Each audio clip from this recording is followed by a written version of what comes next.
All right, so Adam Silver ended up getting on the NBC News, and he was talking about the CBA negotiation that's going on between, of course, the owners and the players. And he absolutely said something that pissed the WNBPA off. All right, they ended up taking shots at him, which I will show y'all that after this. Let's go ahead and take a listen to what he had to say.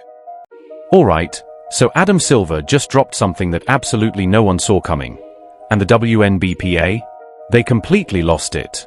But what's really wild is that what he said accidentally revealed the real reason this whole negotiation is collapsing. And by the end of this video, you'll get why the WNBA might not even exist by 2026. I'm not exaggerating. This situation is way bigger than people realize. So, Adam's on NBC News, right? Talking about the CBA talks. Seems normal. But then, out of nowhere, he says one line that flips the entire conversation. Listen closely to how he phrases this. Share isn't the right way to look at it because there's so much more revenue in the NBA. I think you should look at it in absolute numbers in terms of what they're making, and they are going to get a big increase in this cycle of collective bargaining, and they deserve it. So the main part that I want us to pay attention to is this first part, okay? It's really quick. This clip was really quick, but we need to pay attention to what he said right here. Yeah. Yes. I mean, I think share isn't the right... Did you catch that? The share isn't the right way to look at it. That single sentence gave away everything. Because here's what most people don't understand. When Adam says don't focus on shares, he's basically saying players are never getting the split they're asking for.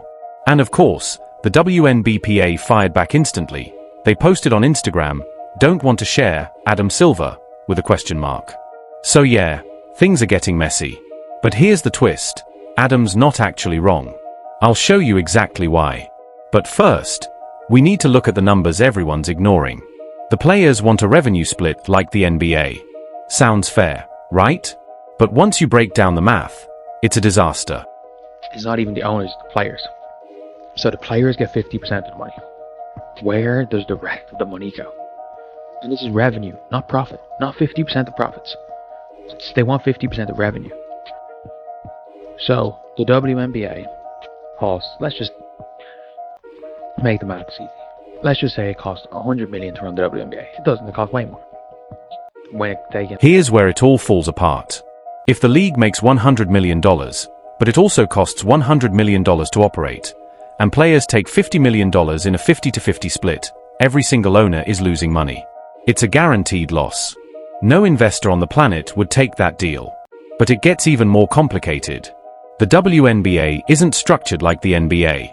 The NBA controls its own entire revenue stream. The WNBA doesn't. They've got outside investors, partial funding from the NBA itself. It's a tangled financial web. Most WNBA teams don't even own a full stake in their own league.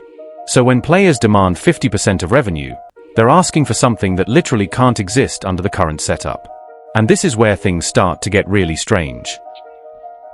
That benefit from the league not existing.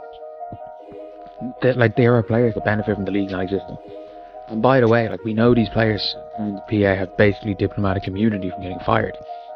If unravels goes 5v5, they're going to make a little more money. But you want to know who's not going to make more money? The 60. Zero professionalism from the WNBPA. That's what people are calling it. And look, there's evidence stacking up. They leaked award results out of spite for Caitlin Clark. They demanded investigations that led nowhere. They deleted posts after being called out by their own members. But here's the connection no one's making. Some of the same players leading these negotiations would actually benefit if the WNBA shuts down. Think about it. If the unrivaled league goes full 5-on-5, a handful of stars could make more money. But what about the 60 or 70 players on minimum contracts? They'd lose everything. That's where the whole psychology of this gets really dark. Here, you gotta dial in right here. He's speaking really fast. Let's listen to this next part. I think you should look at it in absolute numbers in terms of what they're making. I think you should look at absolute numbers in terms of what they're making. Because this could be a big increase, right? We don't see in their proposal. The max going from 200,000 to 850,000. That's a big increase. That's a big increase, right? We're not trying to get y'all this share money. That's basically what he's admitting.